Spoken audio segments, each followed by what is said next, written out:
আচ্ছা বস, একটু কল্পনায় চলুন প্লিজ।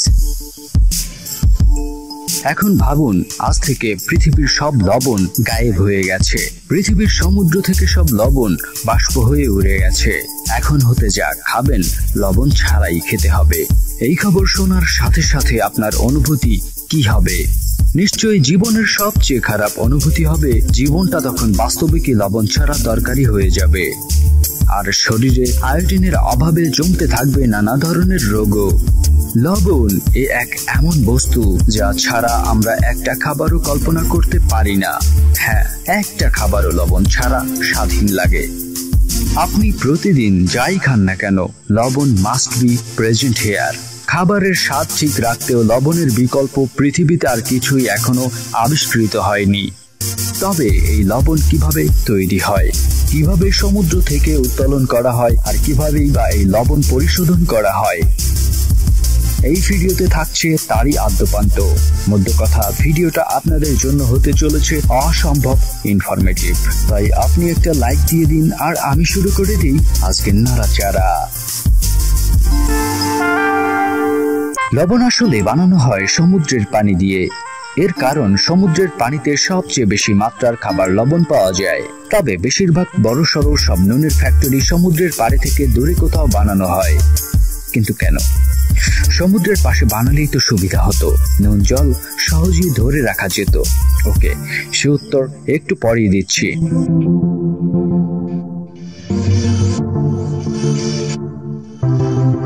সর্বপ্রথম ট্যাঙ্ক ভর্তি করে সমুদ্রের নুন পানি নেওয়া হয়।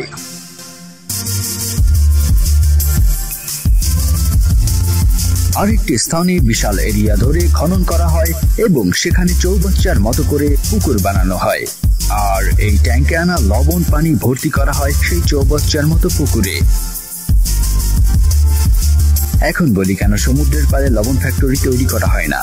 আসলে সমুদ্রে তো বারবার জোয়ার ভাটা আসে, আর জোয়ার ভাটা আসলে নিশ্চয়ই এই খনন করা জমিটুকু জলে ডুবে যেত। কাজেই এত কষ্টে যতটুকু লবণ উৎপন্ন করা হতো সবই জোয়ারে ভাসিয়ে নিয়ে চলে যেত।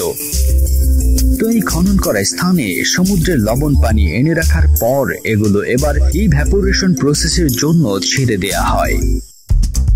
ইভ্যাপোরেশন প্রক্রিয়া আসলে এমন একটি পদ্ধতি যার মাধ্যমে এখানে সকল পানিকে বাষ্পে পরিণত করা হয়। কেবল এই পানিতে থাকা সমস্ত লবণ নিচে জমা পড়ে থাকবে, যেটা আমরা এর আগে গুঁড়ো দুধের বেলায় দেখেছি। ইভ্যাপোরেশনের ফলে উপর থেকে পানি উড়ে গেলে নিচে কেবল পড়ে থাকে অপরিশোধিত লবণ।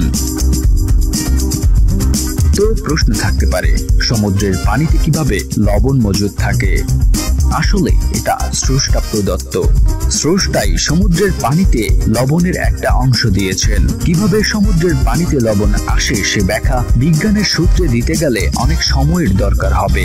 সে বিষয়ে অন্য কোনো সময়ে আলোচনা করা যাবে। তো এই ইভ্যাপোরেশন কৃত্রিম মেশিনেও করা যায়। আর কৃত্রিমভাবে ইভ্যাপোরেশনে লবণ তৈরি করতে ভ্যাকুয়াম ইভ্যাপোরেশন মেশিন দিয়ে সমুদ্র থেকে সংগ্রহ করা পানি সবটুকুই জলীয় বাষ্পে পরিণত করে। তা কিভাবে? এই মেশিনের ভেতরে সমুদ্রের পানি ঢুকিয়ে দিয়ে নরমালি হিট দেওয়া হয়। হিট দিলে পানি উপরের দিক থেকে বাষ্প করে দেয়, আর লবণটুকু মেশিনে জমা হয়ে থাকে। কিন্তু বাংলাদেশে যে লবণ তৈরি করা হয় তা প্রাকৃতিক ইভ্যাপোরেশনে তৈরি হয়। এই ইভ্যাপোরেশনে মেশিনের দরকার হয় না।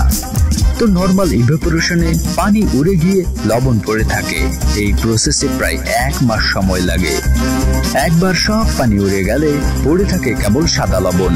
এই লবণ এখনই খাওয়া যাবে না, একে পিউরিফাই করতে হবে। কর্মীরা এই অপরিশোধিত লবণ এবার একটা গ্রাইন্ডার মেশিনে ঢালে। এই মেশিনে ঢালার পর লবণের বড় বড় টুকরোগুলো একদম ছোট ছোট টুকরোতে পরিণত হয়। 1 ঘন্টা মেশিনে পেশার পর পরবর্তী ধাপের জন্য যেতে থাকে।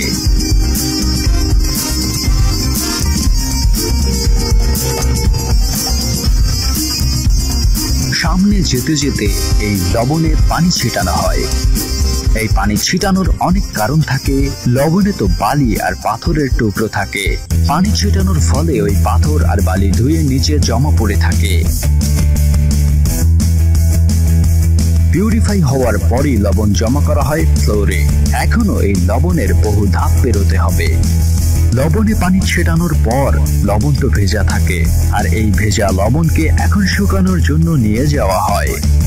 এগুলোকে সেন্ট্রিফিউগাল মেশিনে ঢালা হয়। এই মেশিন লবণ আর পানি আলাদা করার কাজটা করে। সমস্ত পানি বের হওয়ার পর মেশিন থেকে প্রস্তুত হয়ে বের হয়ে আসে শুকনো লবণ, আর চলতে থাকে নেক্সট স্টেপের জন্য। এবার এই লবণে অ্যাড করা হয় কেমিক্যাল। একটা কথা মনে রাখবেন, লবণে প্রাকৃতিক ভাবে কোনো ভিটামিন উপাদানই থাকে না। লবণে যত উপাদান আছে সবই ফ্যাক্টরি থেকে দেয়া হয়। কেমিক্যাল অ্যাড করতে শুকনো লবণগুলো ঢালা হয় একটি বিশাল কন্টেইনারে, আর লবণের বিভিন্ন উপাদান যোগ করা হয়।